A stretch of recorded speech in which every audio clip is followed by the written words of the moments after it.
All right, man. They did it. The magical Knicks run is complete. Another road win. Another game where they just outperform in the clutch on both sides of the floor. With Brunson, superhero ball, OG, a great defensive play, backing up on Dylan Harper in transition, Mitch with a massive offensive rebound. More than one down the stretch. Locked in defensively, rotating, communicating, switching, ball pressure, whatever, as the Spurs offense imploded down the stretch there. But, well, first off, obligatory, I was wrong. I picked the Spurs, but man, this was one of the most entertaining 5-game series that I can remember. And before we do some big picture stuff for the series overall, let's just dive into this game. And yeah, Wemby should have got called for a flagrant on the landing zone. Brunson got called for a flagrant on a very similar thing earlier in this thing. And if the Spurs would have won this game, we would have had a whole something hours of discourse. Are they going to upgrade him to a flagrant? Because that would have been the second time this series of should have got a flagrant, whatever. It doesn't matter. The Knicks, they did the whole thing. Jalen Brunson in this game just put on an unbelievable performance in how much of a grind this game was, where besides him and Dylan Harper, and I want to say Mikal Bridges a little bit, pretty much everybody's having a tough time scoring.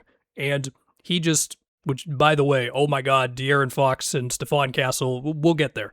But Brunson, man, I mean, he faked out Wemby on a little hesitation dribble after he blew by somebody to where Wemby went back to the corner. Blow-bys on Vassell, Castle, Harper. Sometimes the Spurs are playing him way too high up, so he got by him. Drew fouls on multiple threes where he got guys in the air. The Vassell one was not as obvious as the Castle one, but still, he's putting those guys in that position. They know it's coming. Everybody knows that Brunson is going to hit you with a pump fake. The one where he got Wemby on the switch and then hit him with just the pump fake, the head fake, the hesitation, it was the most Jalen Brunson bucket of all Jalen Brunson buckets, because if he doesn't get the perfect angle, the perfect timing, he knows it's getting blocked. Of course, the play where Wemby should have got called for the flagrant, that was also a very tough three going at Wemby on a screen action where, once again, from the fourth quarter of the last game into this one, they kept on trying to put the Spurs big guys in actions and just make them move, make them cover as much space as possible. And the Spurs were guarding that stuff really well early in the game. And to be fair, I mean, neither team cracked 100 points in this one, but with Brunson, he just was not going to be stopped tonight. The only way you were going to stop him was if you just threw everything at him. 45 points on great efficiency in a game where his team scored 94 points. Unbelievable. He scored half as many points as the Spurs. That is an all-time game. That is an all-time NBA performance. And Jalen Brunson and this entire team, but Jalen Brunson have cemented themselves. You're beloved in New York forever. He's getting a statue. And yeah, the only thing the Spurs really can ask themselves is, should we just have double-teamed him more? They just pretty much said, we are daring you to beat us by yourself. And look, there were some buckets from Mikal here and there. I mentioned the Mitch offensive rebounds. There was a random Landry Shamet 3 in the fourth quarter when they just, you're just hoping for anybody else to get something. There was a little DHO. There was one Josh Hart 3 when he was left open in the fourth. That was huge. Hart was 3 for 6 from 3 in this game. I don't remember them all off the top of my head, but I'm going to assume they were all hey, go ahead, man.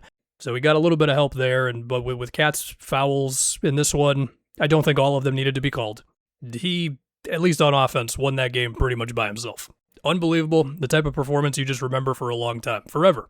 And now we go to the other side for the Spurs, where in that fourth quarter specifically, where they scored 18 points, there was a stretch there in the clutch especially where it just felt like way too many De'Aaron Fox long twos or Stephon Castle dribbling the air out for a second longer because the initial screen action didn't work.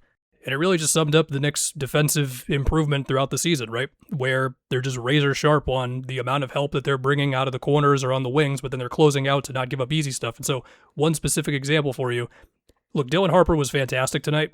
Definitely some conversations to be had about his place in the offense as we go into his second season. But on this specific play, Harper runs a screen with Wemby. It was a good amount of Wemby screening for somebody down that stretch there. And OG is on Harper. And OG gets around this not particularly great Wemby screen, I will say, as Cat is still pretty much glued to Wemby. And then Josh Hart plays off of Castle in the corner. And so Harper has to make this quarter of a second decision of, I could see maybe I've got an angle on OG and Cat waiting for me, or the easy pass right there is to Castle.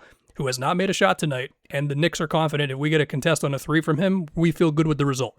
It ends up in Castle's hand. Castle brings it up to the top of the key, and then he ends up missing something where he doesn't make a pass at all. When the ball ended up in Wemby's hand down the stretch there, it felt like he couldn't create anything really just in a one-on-one. I mean, he got fouled on Cat that one time at the free throw line, and that was about it. I mean, Fox missed pull-up twos. Again, Castle just drove into packed paints. They had a couple of plays there where maybe there was an initial plan, like a pin down or a DHO or something. Like Fox, I remember he missed one of his shots with a little DHO from Wemby, but like the initial thing wouldn't work. The Knicks would guard that well. And then it would just become like, we're just going to each try to drive. Like Castle's going to try to drive on Hart. Harper's going to try to drive on OG. Fox is going to try to drive on McHale. Whatever. Wemby tried to just do a wild drive on Cat or Mitch. I forget which one of them, one of these plays. And it looked like they were just kind of unraveling while the Knicks on the other side just have Jalen Brunson, who was so calm and composed in these moments. And I mean, how many big shots has Brunson made in fourth quarters for the Knicks for years now? Like, he and that team are so ready for that situation. It doesn't matter how ugly the start of the game was. And yeah, I mean, look, Fox and Castle tonight were terrible. Harper was great. Just all types of random drives or threes off of somebody else running a screen action first. I mean, he's going at Shamet, he's going at Deuce, whatever it might be. I want to say he had one of the baskets for the Spurs late there where he put Brunson in the action and he made a shot over. I think it was McHale or whatever. Wemby, I mean, offensively at least, Wemby was like not good. And it's once again just, I don't know how many times I've said this series, but when Wemby doesn't have somebody he can overpower and it becomes more, can you just create versus a Mitch or a Cat or a Knicks swarming defense? Clearly right now the answer is not yes often enough. I mean, the Spurs can try any screen action. They honestly could try more off-ball sets for the guy, like random pin downs or whatever, but your number one guy does just have to create out of very tough situations, and Wemby was not good enough.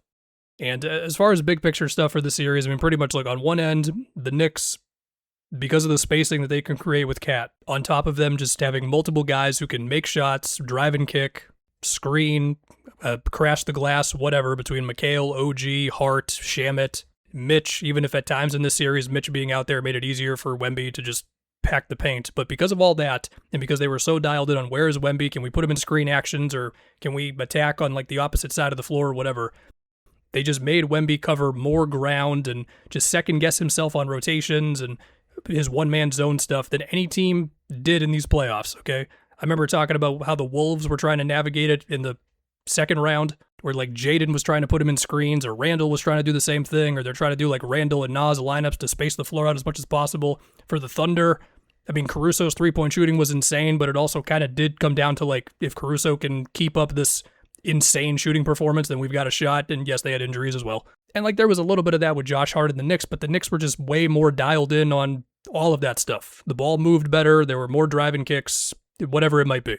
And that's not to say the Wemby was bad defensively in this series or whatever. I mean, Cat definitely beat him on some drives in a few of those specific games, but still, they just chipped away at all that stuff enough. And then on the other end, just the size to guard Wemby, with which Wemby still had some big games, don't get me wrong. And also they have OG Anunoby. I feel like if you just rewatched this series and just looked at OG, especially on defense, I mean, the guy just made so many plays, so many rotations, so many times of cutting off Wemby rolls or good possessions guarding any of the Spurs guards or switching onto whoever. Maybe he's helping off of, let's say, Champagny for a play or two and then gets back to him so they can't get the open three when they thought it was open on a skip pass or whatever. I mean, OG is great. Obviously, for a stretch there, I believed the Cat was the finals MVP. And then after the last game, I was like, wait a minute, does OG have it? Now I'm not going to go look. That's a lie. I just checked my phone. Brunson won MVP. I mean, after this game, no one's going to argue with it.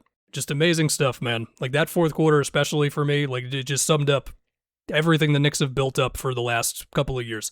We know all the moves that it took to get this team together, so we don't have to really recap it.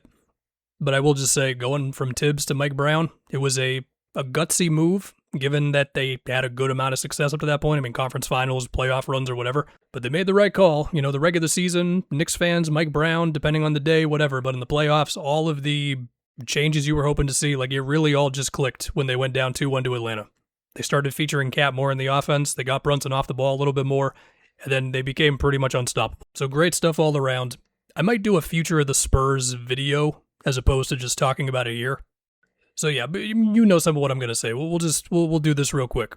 Wemby doing this in year 3 is still really, really impressive, and being 0-1 in the finals after year 3 is way better than being 0-0 But clearly there is another level to get to with self-creation, some more strength, more ball handling. I mean, he's gotten better at all these things every year, but this is the biggest stage, and the Knicks had guys equipped to guard him one-on-one. As for De'Aaron Fox, well, listen, man, he's like 29 years old on a big contract. You need more out of what's supposed to be your number 2 guy. Castle had moments of just great physicality and drives and toughness, and he just brings so much intensity to the game.